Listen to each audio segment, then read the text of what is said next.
This series of videos is going to show you how to start creating your imaginary city project. Your first step is to create your background. To do that, we're going to start by creating a new folder. We're going to call it background. Within that folder, we're going to create a new layer and double-click on the text to call that layer sky. There are two ways you can create your sky. The first method is to use a solid color by using your paint bucket tool. Use your color picker down at the bottom to select any color you want and simply use the paint bucket to fill in the entire area.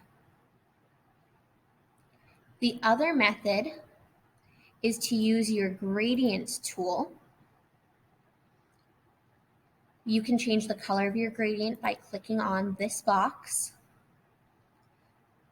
Now, maybe I want to create a sunset.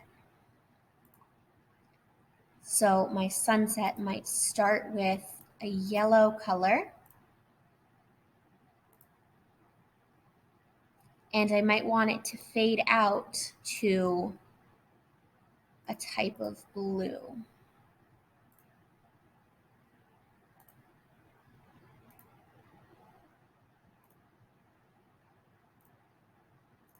I can also get all of the colors in between by clicking on the edge of this box.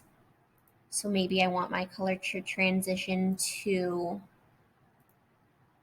a reddish orange. And again, maybe I want to add a pink.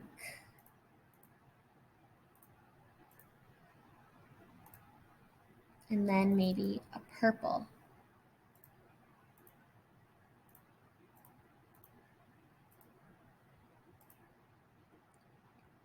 And I can adjust these to show how much room I'm giving each color.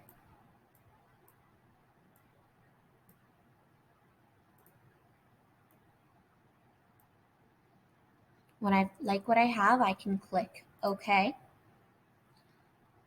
So right now, when I use the gradient tool, I'm going to click and drag up from the bottom, and I have this transition that goes across the whole page. I can also change my gradient to become radial.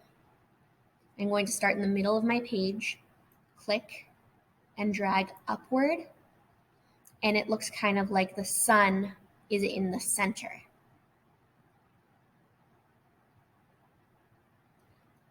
Next, you can create the ground within the background layer. So you can click on a new layer. We will call it ground. Your ground can be any color you want. It just depends on your environment for your city. If you're doing something with a lot of concrete, maybe a neutral gray would be your best option. If you're doing a city on Mars, maybe you want some kind of reddish orange.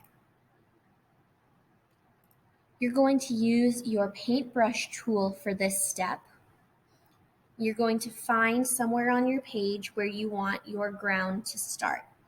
I want it to look like my sun is rising, so I want the ground to start somewhere around the middle of the sun.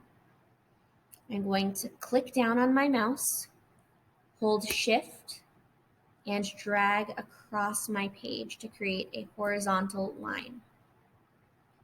Then I'm going to click on my mouse, hold down Shift, drag down right on the edge. I'm going to do that twice. So again, down on my mouse, hold Shift, drag down. My last step is to create another horizontal line right on the bottom of my canvas. I've now created a rectangle, and I can use my paint bucket tool to fill it, and I've created a layer for my ground. Next, I need to create a layer for my horizon line.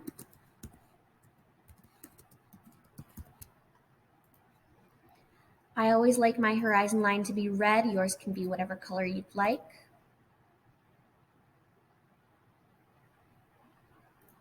Once again, you're going to find the edge of your ground because your horizon line is where the earth and sky meet. So I'm going to put my mouse there, flick down on my mouse, hold shift, and drag across. That red line is my horizon line. Lastly, for our background layer, we need to create a layer for the vanishing point. I'm going to change the color of my vanishing point. I like mine to be yellow, but in this case, since my sun is yellow, I might make it green so I can see it more easily. And I want my paintbrush tool to be rather large. I'm going to make it around 60 is good. I'm going to find where I want my vanishing point to go. I'm going to hover my mouse over it and simply click once. And I've placed my vanishing point. That is it for your background layer.